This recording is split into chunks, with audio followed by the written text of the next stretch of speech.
Let me ask you something. Have you ever complimented a woman, thought you absolutely nailed it, and still felt something was missing? She smiled. She said, "Thank you." But later that night, she didn't think about you. Here's the uncomfortable truth most men never hear. It's not that your compliment was bad, it's that it didn't activate anything inside her.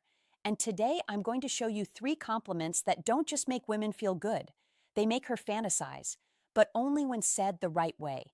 Because here's the twist: most men don't realize the words aren't what matter, it's the psychology behind them. And once you understand that psychology, you'll realize why most men accidentally turn powerful compliments into emotional dead ends. Stay with me because the third compliment, when done correctly, changes how a woman remembers you long after the conversation ends. Let's get something clear first. Women don't fantasize about compliments. They fantasize about how a man makes them feel about themselves. And most men, they compliment the surface when they should be complimenting the experience. Because if you've ever said, "You're beautiful," and wondered why it didn't spark anything, you're about to understand why. See, here's what happens in that moment. She hears, "You're beautiful," and processes it through a filter you probably don't even know exists. She's heard it before from strangers, from guys trying too hard, from men who said it hoping for something in return. So your compliment, even if you meant it, gets filed away in the same mental category as every other surface level observation. It doesn't penetrate, it doesn't linger, it doesn't create curiosity, and without curiosity, there's no fantasy. Now, before we go further, let me tell you what this video is not about. This isn't manipulation. This isn't about saying things you don't mean. This is about understanding how emotion works and speaking to it with precision. Because the men who genuinely connect with women aren't saying different things. They're saying true things differently. And that difference is everything. Before we dive deeper, a quick message. If you've been learning from my videos and you want to support this work, you can subscribe to me on Facebook with a paid membership, send stars, or join my YouTube channel's paid community. Your support helps me create more powerful content for you, and I truly appreciate every bit of it. All right, now let's continue. Compliment number 1, you're different. Now, this might sound simple, almost boring, but this compliment, when said correctly, is one of the most powerful triggers in female psychology. Here's how most men say it wrong. "You're not like other girls." Instant mistake. Why? Because it sounds generic, lazy, like a recycled line you've used before.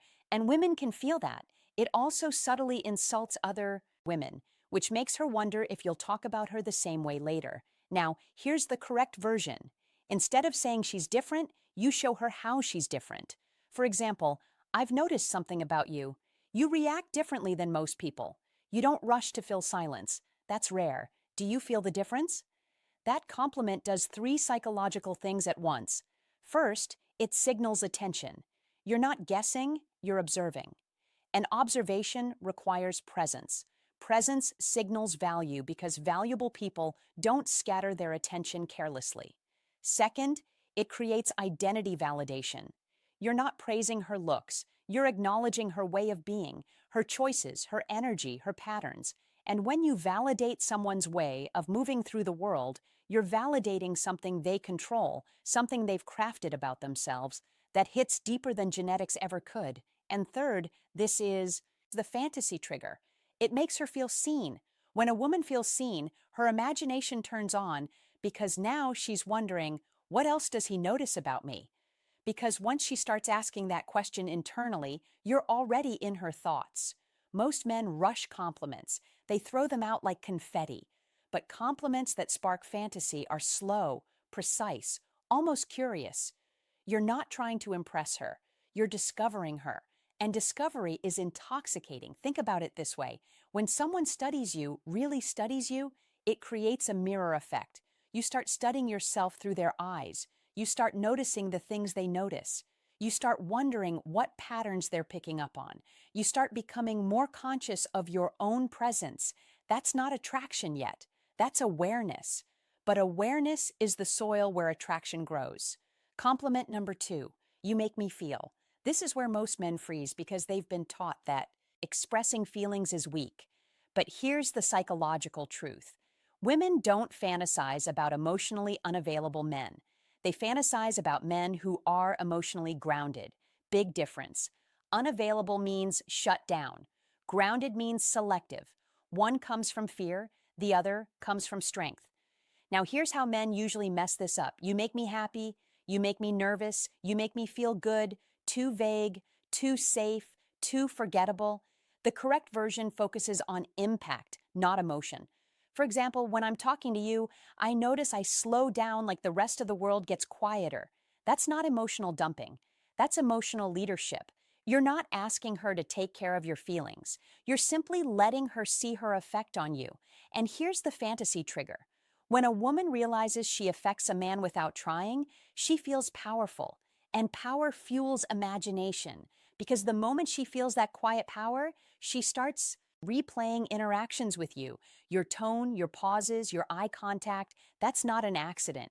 That's psychology. Let me tell you something most men don't understand. Women don't fantasize about men who chase. They fantasize about men who are anchored. Men who can feel without leaking need. This compliment works because it says, I'm steady and you still move me. That combination is rare and rarity creates desire. Here's why this compliment structure is so powerful. It gives her agency without giving her responsibility. You're not saying, you make me feel this way, so now you owe me something. You're saying, here's what happens inside me when you're around. That's information, not obligation. And when you give a woman information about her effect without pressure, she gets to enjoy that effect. She gets to feel it. She gets to replay it. She gets to wonder about it. And wondering is the beginning of fantasy. Compliment number 3, I trust you with. This is the one most men never use, and it's the most powerful because it activates something deeper than attraction. It activates emotional intimacy. Here's how men usually say it wrong. I trust you. Too flat, too general. Trust only becomes meaningful when it has context. The correct version sounds like this. I don't usually open up about this, but for some reason, it feels easy talking to you. Now stop and think about what that does. You're not confessing trauma, you're not oversharing, you're signaling selective vulnerability. And psychologically, that does something very specific. It places her inside a private space with you.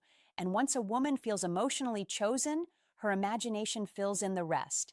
Because emotional exclusivity is the seed of fantasy. Not pressure, not compliments about her body, but the feeling of being trusted differently. Here's a secret most men never hear. Fantasy isn't visual, it's emotional. Women fantasize about moments, about tone, about what something felt like. And these compliments create moments that linger. Think about the last time someone trusted you with something personal. Not because they had to, not because you asked, but because something about you made them feel safe. How did that feel? It probably made you more protective of that trust, more aware of that person, more curious about what else exists beneath the surface. That's what this compliment does. It doesn't just say, I like you. It says, there's a version of me that only feels safe around certain people, and you're one of them. That's not a transaction. That's a revelation. And revelations create emotional gravity. Now, let me show you why most men fail with compliments. They think compliments are statements, but compliments are actually emotional invitations. You're inviting her into a feeling, and if that invitation feels safe, grounded, and specific, her mind continues the conversation long after you stop talking. That's the real goal. Not to get an immediate reaction, not to hear her say something back, but to plant something in her awareness that grows quietly over time. Because now I'm going to tell you when not to use these compliments. Timing matters more than wording. Never use these when you're seeking approval. Never use them to recover from rejection. Never stack them back to back. One compliment, then space. Let it breathe. Let her fill the silence. Silence is where fantasy grows. Because here's what happens in silence. She revisits what you said. She tests it against her experience of you. She wonders if you meant it. She notices how it made her feel. All of that happens in the space after your words. If you keep talking, you interrupt that process. If you wait for validation, you collapse the tension. But if you say something true and then let it exist without needing anything back, you give it room to work. One more thing before we wrap this up. If you're complimenting a woman hoping for a reaction, she'll feel it. and need kills desire.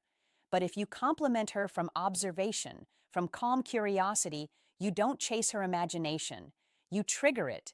There's a huge difference between I'm saying this because I want you to like me and I'm saying this because I noticed it and it felt true. Women can sense the difference immediately. One feels like pressure, the other feels like presence. So let's recap quickly. Compliment one, not you're different, but how she's different. Show her you've been paying attention. Be specific. Make it about her patterns, not her appearance. Compliment two, not you make me feel good, but how she affects your inner state.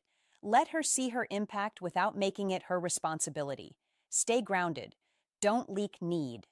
Compliment three, not I trust you, but why it feels easy with her. Create emotional exclusivity. Let her feel chosen. Don't overshare, just reveal. Say these slowly, naturally, without expectation, and you'll notice something change, not instantly, but quietly. And quiet changes last the longest because real attraction isn't built in a moment. It's built in the space between moments, in the pauses, in the replays, in the questions she asks herself when you're not around. That's where fantasy lives. And these three compliments, when said correctly, don't just create attraction, they create curiosity. And curiosity is what keeps you in her mind long after the conversation ends. If this video made you see attraction differently, make sure you like this video. And if you want more psychology, more truth, and more insight most people never talk about, subscribe to this channel. And don't forget to check out the other videos here. There's a lot more wisdom waiting for